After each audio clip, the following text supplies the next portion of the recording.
Ann Bevan had been flourishing in life. She was a beautiful nurse, happily married, and had 4 children. But around the age of 32, things started to take a turn.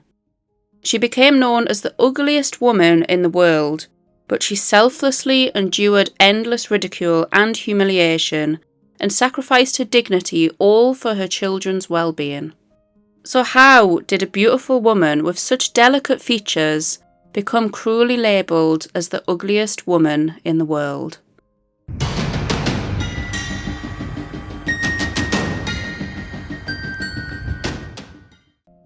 Mary Ann Webster was born on the 20th of December 1874, and she grew up in Plaistow in East London with her 7 brothers. She was passionate about helping and caring for others, so in 1894, at just 20 years old, she became a nurse, and just 8 years later she married the love of her life, Thomas Bevan, who was a farmer from Kent. The two lived a very happy life with one another, and went on to have 4 children together, 2 girls and 2 boys. But when Mary was 32, life started to look a whole lot different. She developed a rare and really painful disease called acromegaly. Acromegaly is a rare hormonal disorder that occurs when the pituitary gland produces too much growth hormone. It's normally caused by a tumour in the pituitary gland, which is a pea-sized gland at the base of your brain in line with the top of your nose. Although it can be cured today if treated early enough, in the 1900s there was very little known about the disease, so it was just assumed incurable. Mary's features gradually began to painfully distort. Her otherwise normal hands and feet grew out of proportion, her forehead and jaw bulged outward, and her nose grew visibly larger. But with these physical changes also came severe headaches and fading sight, caused by a compression in the brain. As you can quite clearly see, Mary became unrecognisable. And if this life-altering disease wasn't enough to be going through, Mary's husband Thomas tragically passed away from a stroke in 1914, just 11 years into marriage, leaving Mary to support herself as well as their 4 children completely alone. Most sources indicated this timeline of events, but a few sources had claimed that Thomas might have passed away before Mary's disease had manifested. Mary was no longer able to continue with her nursing career, and so she faced prejudice from others, meaning she struggled to find work to provide for her children. That was until she noticed an ad in the newspaper in the early 1920s. It read, "Wanted, ugliest woman, nothing repulsive, maimed or disfigured. Good pay guaranteed and long engagement for successful applicant. Send recent photograph." Feeling helpless and with nowhere else to turn, out of sheer desperation and determination to provide for her children, Mary decided to give it a chance and submitted her photo. Little did she know at the time that this one photo would make her very well known and a very wealthy woman. Mary was willing to sacrifice her dignity for the love of her children and the sheer determination for them still to be able to eat and receive an education. Mary went on to win the competition, beating 250 other contestants, which just marked the beginning of her new life ahead as the ugliest woman in the world. The ad had been placed by Claude Bartram, the European agent for the Barnum and Bailey Circus, which at the time was the most popular and successful travelling circus in Europe and the United States. Claude offered Mary to join the show as the ugliest woman in the world. At first, Mary was really hesitant. She didn't like the idea of placing herself on exhibition, nor did she want to be away from her children.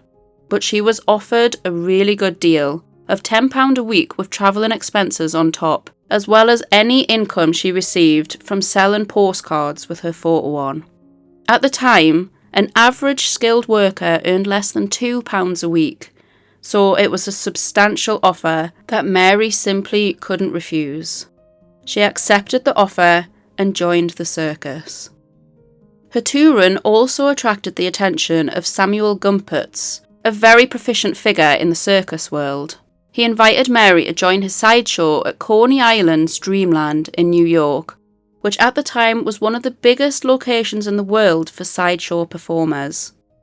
Sideshow performances, also known as freak shows, were especially popular in the 1940s, highlighting just how cruel society could be, exhibiting and showcasing individuals for simply looking different, forcing them to be viewed not for who they are, but for what they look like.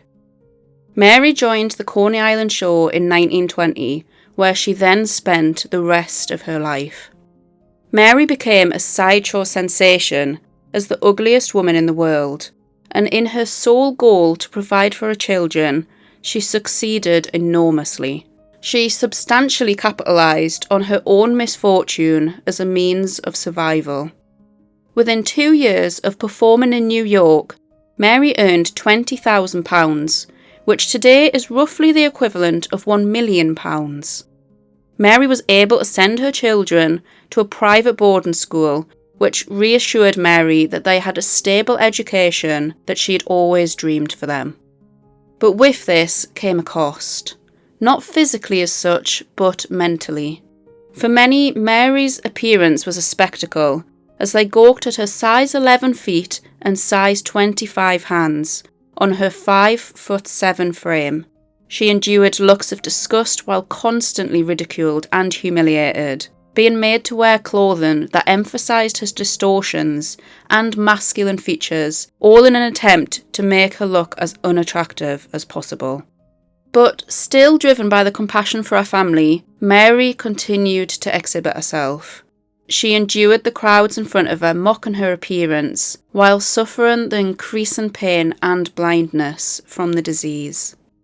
The proud mother in her shone through though, as she showed visitors photos of her children, proudly speaking of their achievements. Her son in the Navy was a popular topic.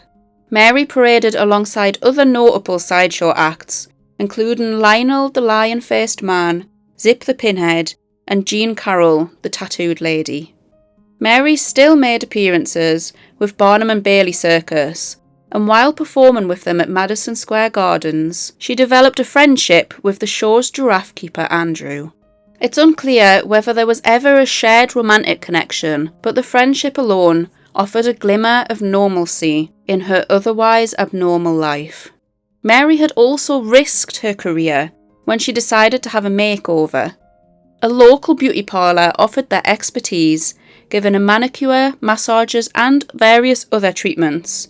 Some people claimed that it had improved and softened her features, while others had thought that the efforts were futile. Upon seeing her own reflection, Mary laughed the experiment off, saying, "I guess I'll be getting back to work." Mary worked in the circus up until her death on the 26th of December 1922, at only 59 years old. Mary was returned home for her funeral and buried in southeast London in Brockley and Ladywell Cemetery, fulfilling her last dying wish. Her story was gradually forgotten following her death. That was up until the early 2000s. Hallmark cards had used Mary's image on a really insensitive birthday card, referencing the TV show Blind Date. However, a Dutch physician made a complaint after he'd recently studied Mary's story, claiming the card was disrespectful to a woman who became permanently deformed as a result of a disease.